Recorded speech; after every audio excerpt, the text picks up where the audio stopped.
Hey everybody, Coach Wade here. I put together this video today so that we could go over some of the game film that I have from a couple weeks ago.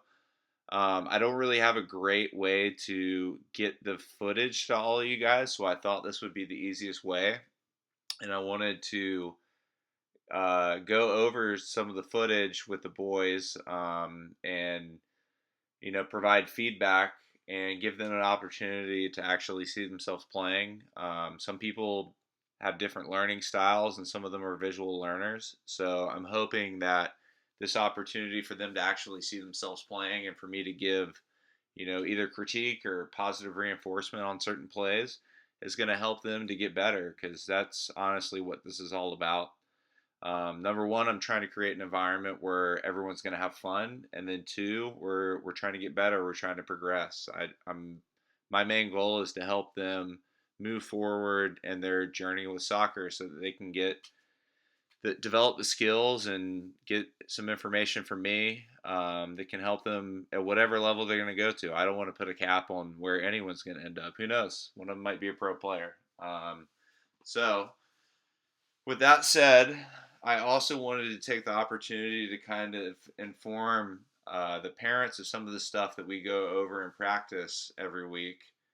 And we'll go ahead and start with our principles of play. So this is sort of an overarching philosophy that dictates, that we can refer back to and dictates the way that we play. Um, we always want to play with intensity, whether that's defending. We always want to combine and create, which means we want to combine with our teammates and create opportunities to score and create chances. We want to remain engaged, whether we have the ball or not. We want to be focused and attentive to what's happening in the game because there's always an action you can take, whether you have the ball or whether you don't have the ball. There's, positions you can take up, there's runs you can make that can create space and opportunities for other teammates. And last but not least, we always want to have fun. That's what it's all about at the end of the day. Soccer is fun. We don't. It's people. Some people take it really seriously. Some people less so. But the reason that I'm still involved in the way that I am and I still play is because it's fun. At the end of the day. The next thing I wanted to go over with you guys is the game model, which is just a fancy way for our style of play, what we're trying to do on the field.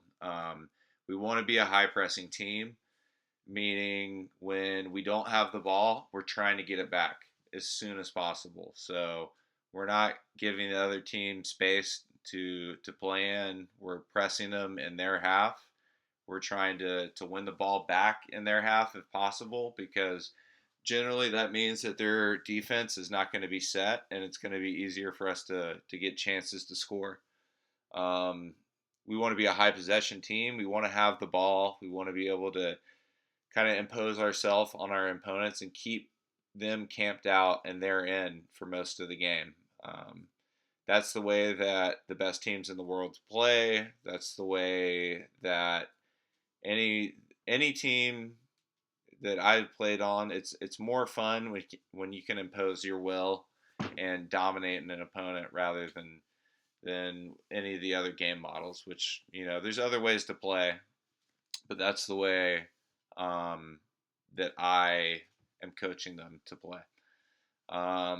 Number three is we're trying to build up from the back, meaning a great way to illustrate this is off of our goal kicks.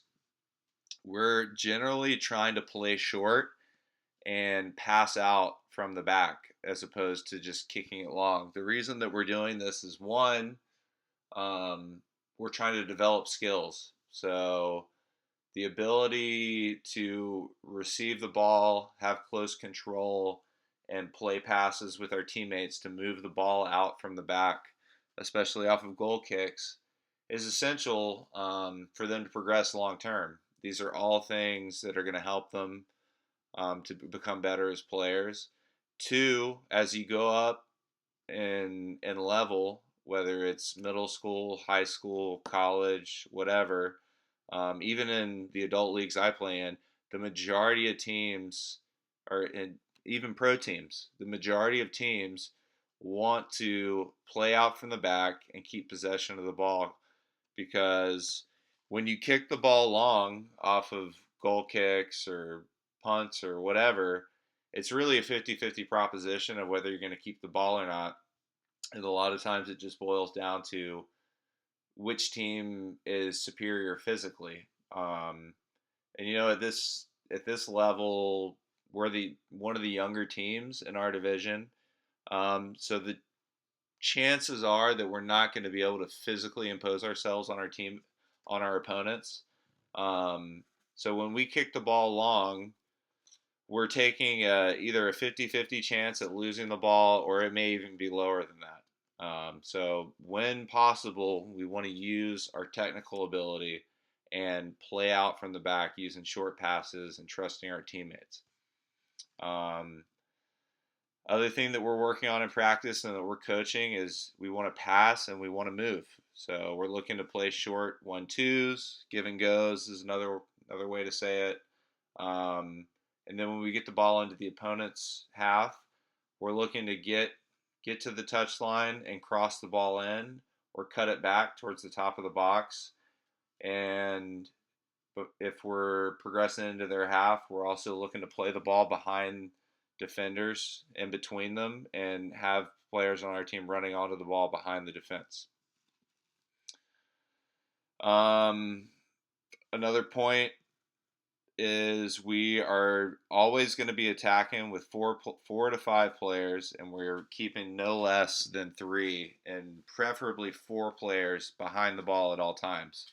That way, if we lose the ball, it ensures that we've got enough defenders behind the ball to prevent counterattacks. So the formation that we've been playing this year is a 4-2-1-1 formation.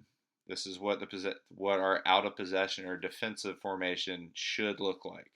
We have goalkeeper, left back, left center back, right back, left defensive midfield, right defensive midfield, our number 10 or attacking midfielder, and then we have our striker up here at the top. Now, when we do have the ball, or when the ball is in the opposition's end, this is what the formation is going to look like. Goalkeeper, left center back, right center back, left defensive mid, right defensive mid, left back, number 10, right back, and our striker.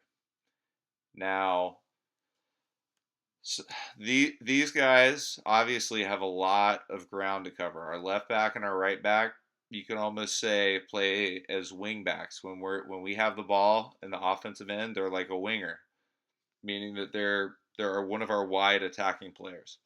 Obviously, over here, when the opponents have the ball on our end, they've got to get back on defense and help defend the wide areas when the other team has the ball in our end. So that means they're going to have to do a lot of running. Um, these two defensive midfielders, while they can go and join the attack when we have the ball in their end, I'm instructing them to, when possible, stay behind the ball so that they can help defend these areas. This is where our weak points in our formation are going to be.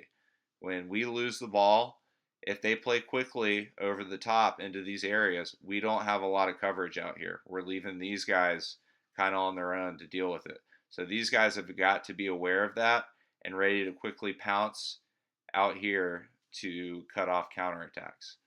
Also, when we're pressing, if the ball gets past our front four here, these guys have got to step up and help win the ball back. So that's why you see Jensen and Louis, who have been playing here predominantly, are some of our highest, rates of tackles made, because they're constantly jumping up and trying to win the ball back when people are trying to play through our team on the counter.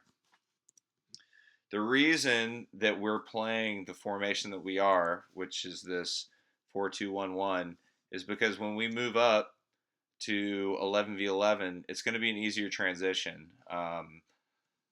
From the little bit of research I've done and from talking to other coaches that we play against, a lot of the teams we play against are playing three defenders at the back and then two midfielders and then three up front.